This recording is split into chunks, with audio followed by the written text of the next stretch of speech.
When it comes to running a business, the hardest aspects of even getting started is deciding on what kind of business to start. This can either make or break your business, so it's very, very essential to get things right from the onset.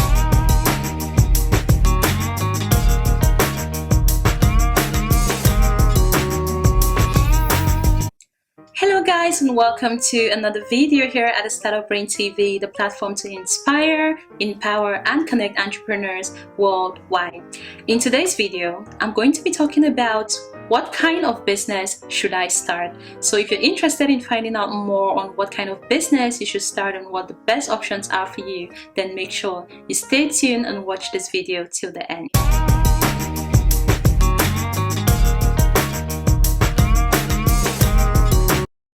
So when it comes to starting a business, a lot of people tend to struggle because maybe they don't have the finances or they don't have the resources available or the skills to get started.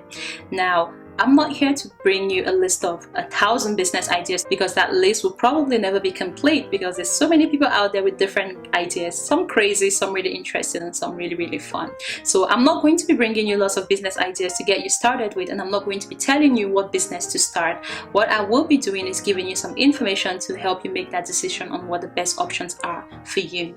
Now, when it comes to starting a business, you've got the option to either start an offline business or start an online business. Now, I'm going to talk about an offline business first of all. So when it comes to starting an offline business, you're looking at more of traditional type businesses. So there's some type of businesses that need to be done offline. So say for example, you want to maybe start a restaurant business. There's no way you can do that from home. You need premises, you need that restaurant. Or you want to open maybe a hair salon, for example, or a spa. You know, there's some type of businesses that you need to sort of have a premises or location so people can actually come and find you there, and it makes you appear a lot more professional as well. You cannot run that type of a business from home. So what are the benefits of starting an offline business? The benefits, of course, is this aspect of security and trust. People know that they can come to your store, they can contact you, they can come and see you face to face, they can speak to someone, they can physically see the products, they can touch the products, they can try on the products if they want, and if they don't like what they see, they don't have to buy it. A lot of us are actually used to, offline businesses because it's a traditional way of doing business.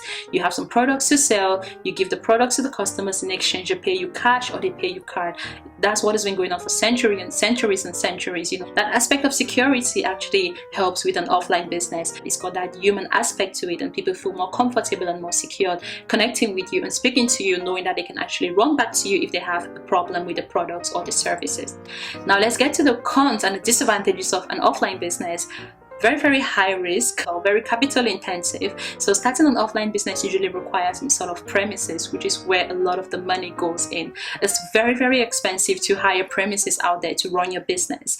And then you have to start thinking about, depending on what kind of business you're running, maybe getting some stock, getting some assets, be it chairs, be it desks, tables, computers, be it stock such as clothing, shoes, depending on what kind of business you're running. If you're opening a corner store, you have to think about stocking that with some inventory as well. Now that is a lot of money, okay? And you need obviously insurance, and you name the rest. You need to have a lot of money to start an offline business because it's very, very capital intensive, okay? So again, there's obviously exceptions to the rules. So if you're into like consulting, coaching, now this is a lot more flexible because you can kind of do that from home, but you still need to be sort of physically present in terms of interacting with your clients out there. So if you're comfortable doing that, then I'll say you can go for it. But if you're struggling financially, then I strongly recommend you look into the other type of business, which is running an online business. Another disadvantage of running an offline business is the fact that you need to be actively involved in the business. So if you decide to go on holiday, for example, and you close down your shop, you're not going to make any money from it. No one's going to come there because it's closed. So you don't earn whilst you're away. So you're really, really limited in terms of,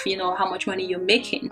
If you can afford to hire someone to look after your store whilst you're away, then that's not a good option as well. However, again, it comes down to the finances and the capital. So to summarize it all up, starting an offline business is high risk and it's very capital intensive. Now we've talked about an offline business. Now let's focus on an online business. So what are the benefits of starting an online business? One of the benefits of running an online business is very low cost. So you're probably going to only have to invest in maybe a website which to be honest is not expensive.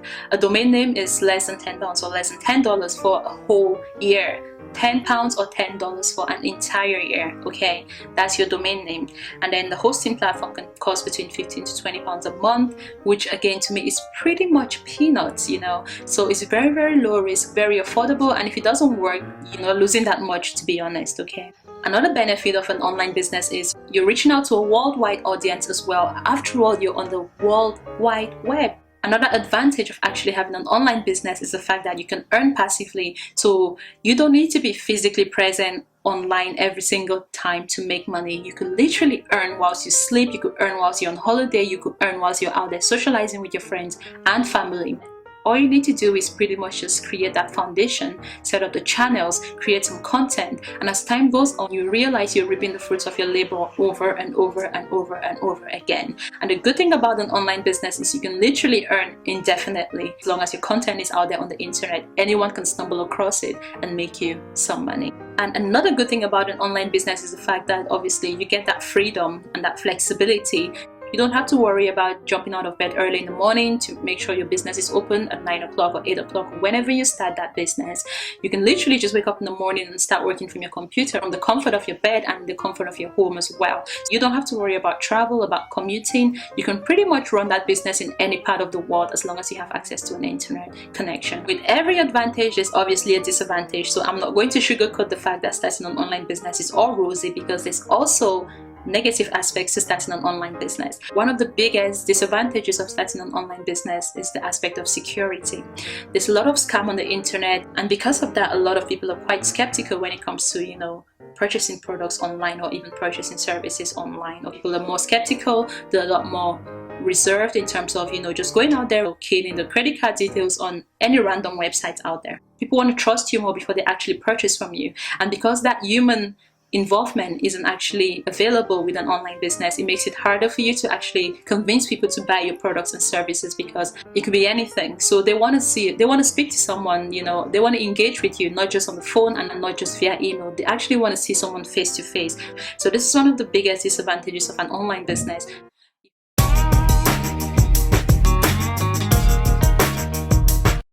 At the end of the day, my verdict is I would rather go for an online business over an offline business, simply because business is a risk to start with. So it's better to try an online business and see how well it goes, rather than invest a lot of money on an offline business that may or may not succeed. Okay, if you don't have the finances to start a business, I strongly recommend you go online. So if you're going for an online business, make sure you check out the Income Reap Academy. I'll leave a link below, and also check out my previous video where I showed you different online businesses to start in 2017.